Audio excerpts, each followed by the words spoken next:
तो गाइस जैसा कि आप सब देख सकते हो यहाँ पे ज़्यादा डिफरेंस नहीं है S24 अल्ट्रा S25 अल्ट्रा में साइड बाय साइड। यहाँ पे थोड़ा सा कर्व बढ़ा दिया गया है। कर्व पहले कम था, फ्लैट था। अब यहाँ पे थोड़ा सा बेसिकली बॉडी में कर्व है, डिस्प्ले में कर्व नहीं है, क्योंकि सैमसंग ने कर्व डिस्प्ले स्टार्ट किया था। अब सैमसंग ने ही हटा दिया, फ्लैट डिज़ाइन कर दिया है। और यहाँ पे आपको बहुत सारे जो माइनर माइनर से चेंजेस है वो देखने को मिलते हैं। चलिए बात करते हैं दोनों की ही, S25 अल्ट्रा S24 अल्ट्रा का, दोनों को कंपैरिजन करते हैं। वैसे आप चैनल पे पहली बार आए तो चैनल को सब्सक्राइब कर सकते हो, बेल आइकन कॉल कर सकते हो। साथ में आप हमारे टेक पोक चैनल को भी टेलीग्राम पे ज्वाइन कर सकते हो, जहाँ पे हम बहुत ही कमाल की डील डालते रहते हैं।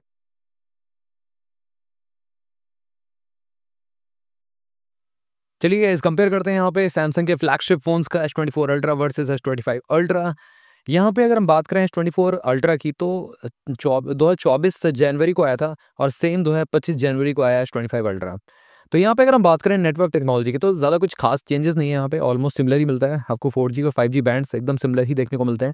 एंड यहाँ पे 18 5G बैंड्स है, 22 4G बैंड्स है इंटरनेशनल मॉडल में बेसिकली। और बॉडी डायमेंशन की बात हम करें यहाँ पे तो आपको यहाँ पे स्लाइटली थिनर मिलता है S25 अल्ट्रा और थोड़ा सा राउंडेड एजेस मिलते हैं as compare to S24 ultra. थोड़ा सा होल्ड करने में ज़्यादा बड़ा लगता था S24 ultra as compare to S25 ultra, जो कि कर्व्ड एजेस के साथ आता है। होल्ड करने में थोड़ा सा कंफर्टेबल लगता है। और वेट भी थोड़ा सा कम किया गया है इस बार S24 के मुकाबले, मतलब S24 अल्ट्रा के मुकाबले।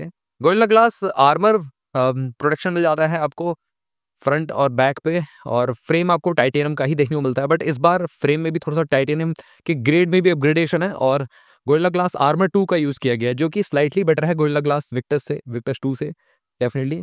उसी के साथ साथ यहाँ पे IP68 की रेटिंग भी है दोनों ही फ़ोन्स में। और यहाँ पे एक बहुत बड़ा ड्रॉबैक है S25 अल्ट्रा में, जो ब्लूटूथ इंटीग्रेशन था ना उसका S पेन का, वो यहाँ पे इन्होंने रिमूव कर दिया है। अब गाइस आप यहाँ पे एयर गेस्चर्स का यूज़ नहीं कर पाओगे S25 अल्ट्रा में, और ये बहुत बड़े डाउन साइड है, क्योंकि इनको अपनी रिंग विंग और ये ब्लूटूथ हेडसेट्स बेचने थे, तो इसीलिए इन्होंने ये फीचर हटा दिया S25 अल्ट्रा के जो स्टाइलिस से बेसिकली। S24 अल्ट्रा के स्टाइलिस में मिल जाता है आपको एयर गेस्चर का ऑप्शन, जो कि S25 अल्ट्रा में मिसिंग है। आगे बात आती है यहाँ पे डिस्प्ले की, तो डिस्प्ले क्वालिटी सुपर्ब है। One of the best display Samsung बनाता है, और यहाँ पे S24 अल्ट्रा S25 अल्ट्रा में one of the best display डाली गई है। S25 ultra all the way up to 6.9 inches का LTPO पैनल लेके आता है। एमोलेड है 120 हर्ट्ज का HDR10 प्लस सपोर्ट के साथ आता है। और इसी के साथ साथ स्क्रीन टू बॉडी रेशियो काफ़ी ज़्यादा बेटर है S25 अल्ट्रा का। बहुत ही थिनर एकदम बेजल कर दिए हैं, एकदम कमाल का लगता है। वन ऑफ द कह सकते हो best screen to body ratio वाला फोन आपको मार्केट में मिल जाएगा S25 अल्ट्रा। S24 अल्ट्रा में भी ठीक है, बट ये है कि S25 अल्ट्रा में और कम मतलब बेजल मिलती है। उसी के साथ साथ यहाँ पे जो नॉर्मल ब्राइटनेस लेवल्स हैं 1800 निट्स है, पीक ब्राइटनेस 2600 निट्स है, काफ़ी सनलाइट विजिबिलिटी भी काफ़ी कोई दिक्कत नहीं है। दोनों ही फ़ोन्स में ऑलमोस्ट सिमिलर डिस्प्ले दी गई है, बस डिस्प्ले थोड़ा-सा बड़ा कर दिया S25 अल्ट्रा में। और पिक्सल पर इंच की शार्पनेस थोड़ी-सी यहाँ पे S25 अल्ट्रा में कम हो गई, क्योंकि यहाँ पे डिस्प्ले साइज़ बढ़ा दिया है। अब बात आती है यहाँ पे 2K रिज़ॉल्यूशन मिल जाता है आपको दोनों में ही। अब बात करते हैं थोड़ा-सा प्लेटफ़ॉर्म की। देखो, अब गाइस S25 अल्ट्रा अभी लॉन्च हुआ है 2025 में, तो ऑब्वियस सी बात है 7 साल के अपग्रेड के हिसाब से ये ऑलमोस्ट एंड्रॉयड 22 पे चला जाएगा। S24 अल्ट्रा आपका वही एंड्रॉयड 21 पे चला जाएगा। तो 7 मेजर अपडेट्स यहाँ पे प्रॉमिस किए गए हैं सैमसंग की तरफ से। One UI 6.1.1 out of the box मिलेगा आपको S24 अल्ट्रा में, बट अभी आप बाय भी करोगे तो आपको वन UI 7 के साथ आपको शिप होगा आपके घर पे। S25 अल्ट्रा की बात हम करें, out of the box one UI 7 ही देखने को मिलेगा। उसी के साथ-साथ यहाँ पे स्नैपड्रैगन 8 Gen 3 प्रोसेसर यूज़ किया गया है S24 अल्ट्रा में, जो कि स्लाइटली लोअर है as compare to S25 ultra में, जो आपका स्नैपड्रैगन 8 एलीट मिलता है। और ये मेड फॉर गैलेक्सी है, मतलब गैलेक्सी फ़ोन्स के लिए कस्टमाइज़ किया गया प्रोसेसर, जिसकी वजह से आपको स्मूथ एक्सपीरियंस मिलने वाला है अदर फ़ोन्स के मुकाबले, जो कि सेम प्रोसेसर चिपसेट के साथ देखने को मिलते हैं। अब यहाँ पे बात करें एड्रीनो 750 का GPU मिल जाता है S24 अल्ट्रा में। S25 अल्ट्रा में आपको एड्रीनो 830 मिलता है, जो कि एक जनरेशन आगे है।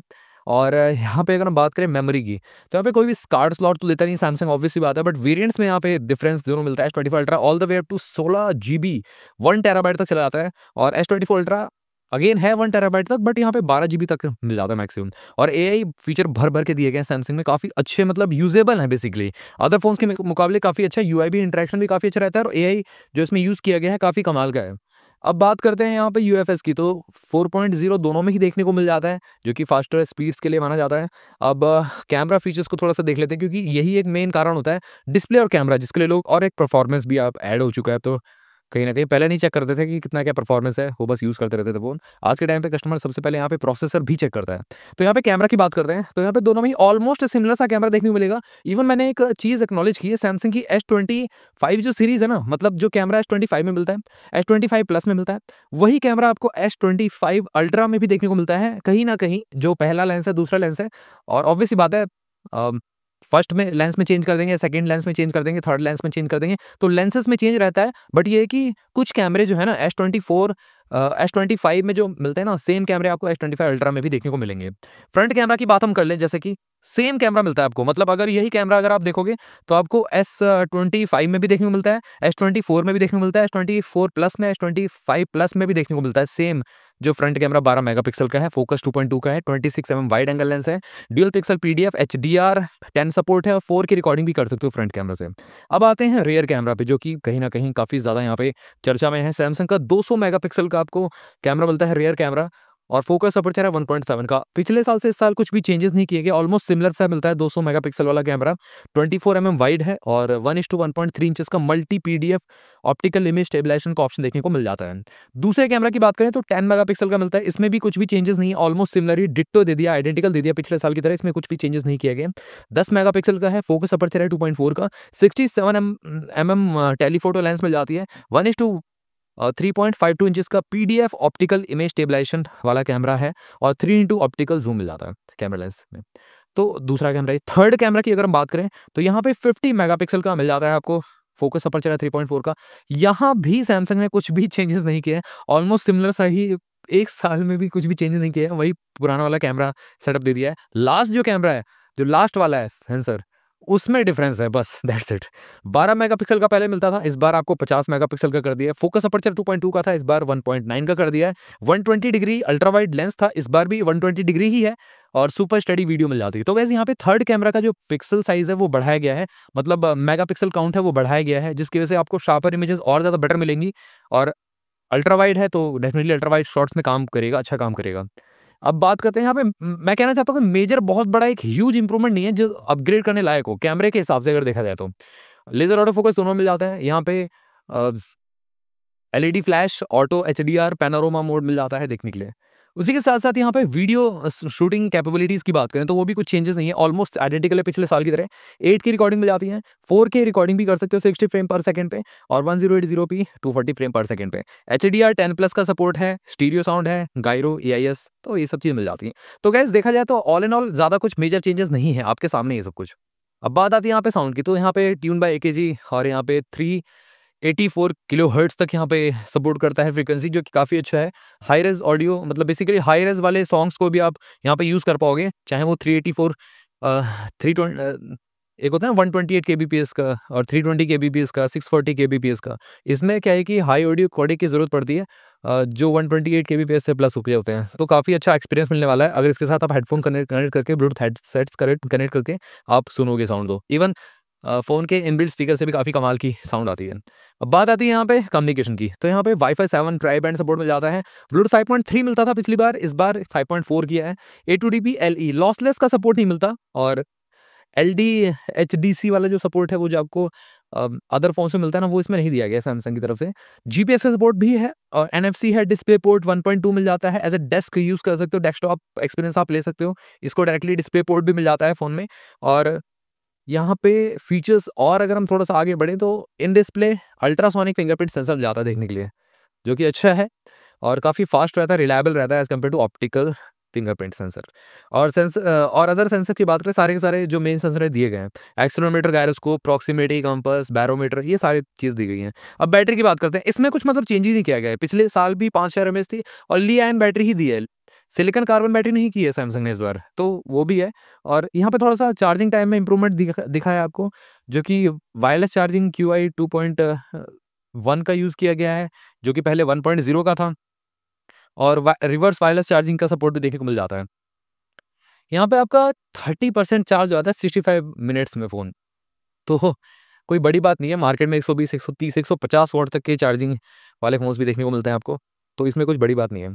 और यहाँ पे video playback time almost similar ही है। स्लाइटली आपको मतलब 1 डेढ़ घंटे का बूस्ट अप मिल जाएगा S25 अल्ट्रा में, क्योंकि स्नैपड्रैगन 8 एलीट चिपसेट का यूज़ किया गया, जो कि ज़्यादा परफॉर्मेंस स्पेसिफिक बन जाती है और बैटरी सेविंग भी है, तो ये हो सकता है। और यहाँ पे AnTuTu बेंचमार्क स्कोर की बात मैं करूँ तो यहाँ पे आपको जो S24 अल्ट्रा में 1.8 मिलियन का अप्रॉक्सिमेटली मिलता है, 1.802 मिलियन का, और यहाँ पे S25 अल्ट्रा में आपको 2.2 मिलियन का AnTuTu बेंचमार्क स्कोर मिलता है। तो इससे आप देख सकते हो कि कम से कम 25 से 30% आपका यहाँ पे परफॉर्मेंस में बूस्टअप है, जंप मिल जाता है। ये भी अगेन बहुत ज़्यादा मेजर नहीं हो गया अगर देखा जाए तो। अब यहाँ पे प्राइसिंग की बात कर लेते हैं। देखो, S24 अल्ट्रा जो अवेलेबल है 1 लाख रुपए का अप्रॉक्सिमेटली अवेलेबल है पूरा का पूरा, और लिंक मैं आपको दे दूँगा डिस्क्रिप्शन बॉक्स में। अमेज़न पे अवेलेबल बेसिकली, मैं आपको बता दूँ सीधे से कहाँ। और सैमसंग S25 अल्ट्रा भी अमेज़न पे अवेलेबल है ऑलमोस्ट 1,17,000 कुछ के प्राइस ब्रैकेट में, आई थिंक 14,000 में, हाँ। 1,14,000 रुपए के प्राइस ब्रैकेट में S25 अल्ट्रा अवेलेबल है। तो गाइस मेरे ख्याल से 14,000 रुपए एक्स्ट्रा देके आपको S25 अल्ट्रा मिल रहा है, ठीक है? अब जिसने S24 अल्ट्रा लिया ही नहीं है, तो मैं रिकमेंड करूँगा आप डेफिनिटली बाय कर सकते हैं। अब जिसके पास S23 अल्ट्रा है, तो डेफिनिटली S24 अल्ट्रा में आप वो कर सकते हैं, स्विच कर सकते हैं, अगर आपको एक मेजर इम्प्रूवमेंट चाहिए। बट अगर माइनर सा इम्प्रूवमेंट या आप नया फ्लैगशिप फ़ोन देखना चाह रहे हो, तो आप डेफिनिटली S25 अल्ट्रा ले सकते हो। बट यहाँ पे अगर ऑलरेडी है तो मैं रिकमेंड नहीं करूँगा बिल्कुल भी, क्योंकि बहुत बड़ा ह्यूज चेंज नहीं है। मैंने आपके सामने रखी थी सारी चीज़ें, ठीक है? ऐसा भी नहीं है कि मतलब एकदम ड्रास्टिक चेंज कर दिया, उल्टा कुछ फीचर हटा दिए S25 अल्ट्रा से। देखा जाए तो ब्लूटूथ इंटीग्रेशन जो एस पेन के साथ, वो बहुत बड़ा एक डाउन साइड है, मे बी सेल गिर सकती है S25 अल्ट्रा की। तो देखते हैं यहाँ पे इन फ्यूचर। बट फिलहाल गाइस मेरा वोट तो जाता है S24 अल्ट्रा को। एंड गाइस ये था एक सिंपल सा कंपैरिजन। अगर आपका क्वेरी इन दोनों फोन से रिलेटेड और भी कुछ रहता है तो जरूर आप मेरे से कमेंट सेक्शन में पूछ सकते हो। चैनल को सब्सक्राइब कर लीजिएगा, बेल आइकन को भी ऑल कर दीजिएगा। मिलते हैं आपसे बस अगली वीडियो में, टिल देन बाय बाय।